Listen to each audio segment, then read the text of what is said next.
High বন্ধুরা, কথার কলতানের নতুন একটি ব্লগে আপনাদের সবাইকে স্বাগত।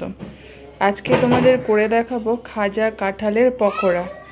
এর জন্য আমি এখানে একটা শক্ত কাঁঠাল, শক্ত ওই খাজা যে কাঁঠালগুলো হয় সেগুলো কিনে এনেছি। তারপর সেটাকে হালকা ভাপিয়ে নিয়েছি নুন দিয়ে। এই দেখো, এর বীজটা বের করেও নিয়েছি। বীজগুলো বের করে পরিষ্কার করে তারপর একটু ভাপিয়ে নিয়ে, কোষগুলো যদি বড় হয় তাহলে হাফ করে নেবেন, আর যদি ছোট ছোট হয় তাহলে গোটা রেখে দিতে পারেন। তারপরে নিয়ে নিয়েছি এখানে আমি হাফ কাপ মতো চাল, আতপ চাল ভিজিয়ে রেখেছিলাম, সেটা জল থেকে ছেঁকে নিয়েছি।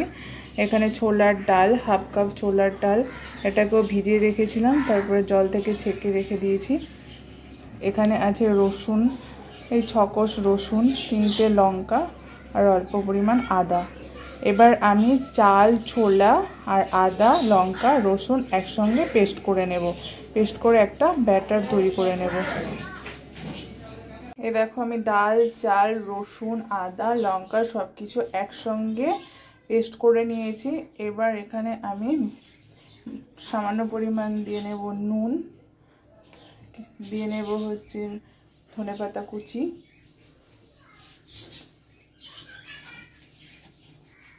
তোমরা তো সবাই কালা কাঁঠালের বড়া খেয়েছো, এটা কিন্তু একটু অন্যরকম রেসিপি, এই খাজা কাঁঠালের পকোড়া। এটা খেয়ে দেখবে, খুব ভালো লাগে খেতে। আর দিয়ে দিচ্ছি সামান্য পরিমাণ হলুদ। এবার এটাকে ভালো করে ফেটিয়ে নেব, তারপর তৈরি করব আমি খাজা কাঁঠালের পকোড়া। ভালো করে একটু ফেটিয়ে নিই, তারপর ফিরে আসছি তোমাদের কাছে। এ দেখুন, আমার ব্যাটারটি তৈরি হয়ে গেছে। আমি সব কিছু ভালো করে মিশিয়ে নিয়েছি। আর এখানে আমি পকোড়া ভাজার জন্য কড়াই বসিয়ে দিয়েছি। কড়াইটি হিট হয়ে গেলে তারপর এখানে আমি দিয়ে দেব রিফাইন তেল। তেল দিয়ে তারপর আমি এই ব্যাটারের সঙ্গে এই খাজা কাঁঠালটি মিশিয়ে মিশিয়ে তৈরি করে নেব খাজা কাঁঠালের পকোড়া। ধরো, আমি তেল দিয়ে তারপরে তোমাদেরকে দেখাচ্ছি কি করে আমি পকোড়াটি তৈরি করব। এই দেখো, আমি পকোড়াগুলো ছেড়ে দিয়েছি। এবার এগুলোকে লাল লাল করে ভেজে নেব।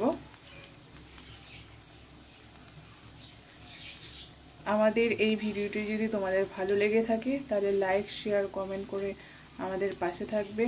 আর নতুন নতুন রেসিপি পাওয়ার জন্য আমাদের চ্যানেলটিকে সাবস্ক্রাইব করে রাখবে। ভাজার সময় গ্যাসের ফ্লেমটাকে লো টু মিডিয়ামে রাখবে। বেশি হাই করে রাখলে কি হবে, উপর থেকে লাল হয়ে যাবে, ভেতরে কাঁচা কাঁচা থেকে যাবে। তাই আমি লো টু মিডিয়ামে রেখে আস্তে আস্তে এগুলোকে লাল লাল করে ভেজে নেব। এই দেখো, আমি আস্তে আস্তে ভেজে নিচ্ছি। এখনো হয়নি, আমি এক পাশ উল্টে দিয়েছি, কিন্তু আরেকটু ভেজে নিতে হবে।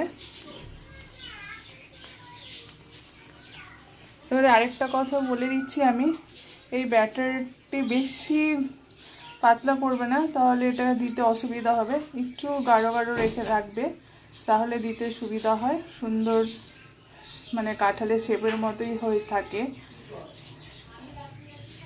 এবার হচ্ছে কি, এখানে তোমরা জিরের গুঁড়ো দিতে পারো, আমি দেইনি। আমি এখানে ধনেপাতা কুচি, রসুন কুচি, লঙ্কা, আদা সব কিছু একবারে পেস্ট করে নিয়েছি। তারপরে একটু নুন, একটু হলুদ দিয়ে এই ব্যাটারটি তৈরি করেছি। তোমরা কেউ চাইলে এখানে জিরের গুঁড়ো দিতে পারো, আমি আর জিরের গুঁড়ো দেইনি। একটি পাশ আমার মোটামুটি হয়ে গেছে, এই দেখুন। কেউ যদি খাজা কাঁঠাল খেতে পছন্দ না করে, এইভাবে করে দিলে সেও কিন্তু খেয়ে নেবে, খুব ভালোভাবে তৃপ্তিভাবে খেয়ে নেবে। আমিও কাঁঠাল খেতে খুব একটা পছন্দ করি না, কিন্তু এরকম করে পকোড়া বানিয়ে আমারও খেতে বেশ ভালোই লাগে। সন্ধ্যাবেলা এরকম একটি স্ন্যাক্স সত্যিই খুব মজাদার। পাকা কাঁঠাল অনেকেই খায় না, কিন্তু এই পকোড়া করে অনেকেই খেয়ে নেবে। তোমরা বাড়িতে একবার করে খেয়ে দেখবে কীরকম লাগে। আশা করি তোমাদের ভালোই লাগবে। করে খেয়ে দেখে আমাকে কমেন্ট করে জানাবে। খাজা কাঁঠালের পকোড়া আমার তৈরি হয়ে গেছে। আমি লাল লাল করে ভেজে নামিয়ে নিয়েছি। এখন সার্ভ করার জন্য পুরো রেডি। আমি এখানে সামান্য পরিমাণ সস আর ওপর দিয়ে একটু চাট মশলা ছিটিয়ে দেবো। তোমরা চাইলে কেউ পেঁয়াজ কেটে নিতে পারো, শসা কেটে নিতে পারো। আমি ওপর দিয়ে একটু চাট মশলা ছিটিয়ে নিচ্ছি আর এদিকে অল্প পরিমাণ সস দিয়ে দিয়েছি। আমার এই পকোড়া তৈরি হয়ে গেছে, খাজা কাঁঠালের পকোড়া। এটি পুরোপুরি সার্ভ করার জন্য রেডি। আমাদের এই ভিডিওটি দেখার জন্য তোমাদের অসংখ্য ধন্যবাদ। সবাই সুস্থ থাকবেন, ভালো থাকবেন। দেখা হবে পরের একটি ভিডিও নিয়ে। এই দেখুন, আরেকটা কথা আমি বলে দিচ্ছি, তোমরা কিন্তু সবাই এটা গরম গরম সার্ভ করবে। ঠান্ডা হয়ে গেলে কিন্তু ভালো লাগবে না। গরম গরম সার্ভ করবে, আর খেয়ে কিন্তু কেউ বুঝতে পারবে না এটা খাজা কাঁঠালের পকোড়া। একদম সত্যি কথা বলছি, তোমরা বানিয়ে খেয়ে দেখবে, মনেই হবে না এটি খাজা কাঁঠাল। বিকালে স্ন্যাক্সের জন্য এই রেসিপিটি কিন্তু খুব ভালো। খেয়ে বুঝতেই পারবে না যে এটা খাজা কাঁঠাল। একবার খেয়ে দেখবে।